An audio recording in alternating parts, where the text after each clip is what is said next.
K pop, K drama, K beauty, K fashion.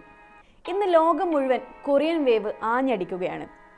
Korean pop താരങ്ങളെയും അഭിനേതാക്കളെയുമെല്ലാം സ്വന്തം എന്ന പോലെ നമുക്കറിയാം. കൊറിയൻ ഫാഷനും ബ്യൂട്ടി പ്രൊഡക്ട്സും എങ്ങും സുലഭം. ഈ കൊച്ചു കേരളത്തിൽ വരെ കൊറിയൻ ഭക്ഷണങ്ങൾ മാത്രം വിൽക്കുന്ന റെസ്റ്റോറൻറ്റുകൾ. എന്താ അല്ലേ?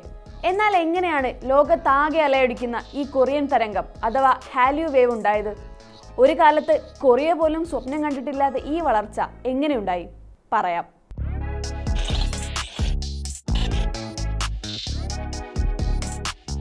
കെ പോപ്പിന്റെ ജനനം ശരിക്കും ജുറാസിക് പാർക്ക് സിനിമ കാരണമാണെന്ന് ഞാൻ പറഞ്ഞാൽ നിങ്ങൾ വിശ്വസിക്കുമോ? എന്നാൽ സത്യം അതാണ്. 1994 സ്റ്റീഫൻ സ്പിൽബർഗിന്റെ ജുറാസിക് പാർക്ക് എന്ന സിനിമ ആഗോളതലത്തിൽ വലിയ വിജയം നേടുന്നത്. മറ്റെല്ലാവരെയും പോലെ തന്നെ ഈ സാമ്പത്തിക നേട്ടത്തിൽ ദക്ഷിണ കൊറിയൻ സർക്കാരിന്റെയും കണ്ണുടക്കി. ജുറാസിക് പാർക്കിന്റെ ബോക്സ് ഓഫീസ് കളക്ഷൻ $913 മില്യൺ ആയിരുന്നു. അന്ന് കൊറിയയിലെ ഏറ്റവും വലിയ വ്യവസായങ്ങൾ ഹ്യുണ്ടായിയും സാംസങ്ങുമാണ്.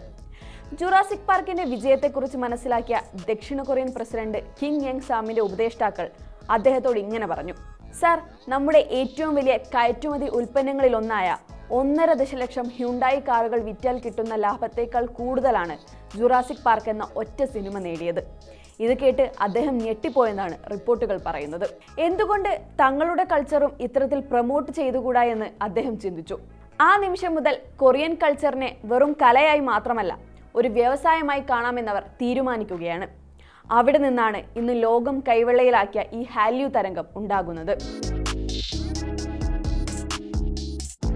വലിയ തോതിൽ അതിനായി പണം ചിലവഴിക്കാനും പുതിയ നിയമങ്ങൾ കൊണ്ടുവരാനും സർക്കാർ ശ്രമിച്ചുകൊണ്ടേയിരുന്നു.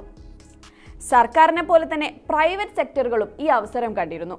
ഇന്നത്തെ വലിയ കൊറിയൻ എന്റർടൈൻമെന്റ് കമ്പനികളായ SM, YG, JYP തുടങ്ങിയ കമ്പനികളെല്ലാം ഉടലെടുക്കുന്നത് അക്കാലത്താണ്.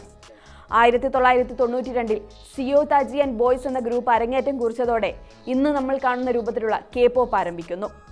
അന്ന് വരെ ഉണ്ടായിരുന്ന രീതികളെയൊക്കെ മാറ്റി western pop, rap, hip hop, rock തുടങ്ങിയ എല്ലാത്തിലും അവർ പരീക്ഷണങ്ങൾ നടത്തുന്നു. അവരിലൂടെ തന്നെ കൊറിയൻ പോപ്പ് കൾച്ചർ വളരാൻ തുടങ്ങി. അതിനുശേഷമാണ് ഇന്ന് നമ്മൾ കാണുന്നത് പോലെ ട്രെയിനിങ് ഒക്കെ കൊടുത്ത് ഐഡൽസിനെ എന്റർടൈൻമെന്റ് രംഗത്തേക്ക് ഇറക്കിവിടുന്നത്. HOT, TVXQ, വണ്ടർ ഗേൾസ് തുടങ്ങിയ ഏറെ ജനപ്രീതി നേടിയ ഗ്രൂപ്പുകൾ അന്നുണ്ടായിരുന്നു. ബോവ, റെയിൻ തുടങ്ങിയ സോളോ ആർട്ടിസ്റ്റുകളും അരങ്ങ് തകർത്തു. What is love all about, Shiri, my sassy girl തുടങ്ങിയ സിനിമകളും അക്കാലത്ത് ശ്രദ്ധിക്കപ്പെട്ടു.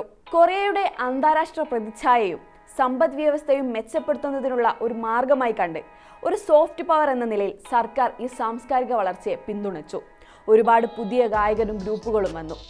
എന്നാൽ ലോകമെമ്പാടുമുള്ള സംഗീതാരാധകരിലേക്ക് കെ പോപ്പ് എത്തുന്നത് 2012 നമ്മളെല്ലാവരും ആദ്യം കേട്ട കെ പോപ്പ് ഗാനം ഏതാണെന്ന് ഓർക്കുന്നുണ്ടോ?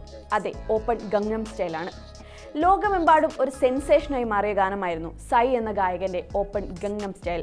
യൂട്യൂബിന്റെ ചരിത്രത്തിൽ തന്നെ 1 ബില്യൺ വ്യൂസ് നേടിയ ആദ്യത്തെ വീഡിയോ. അന്ന് യൂട്യൂബ് ക്രാഷായി പോയെന്ന് പറയുന്നതാണ് സത്യം.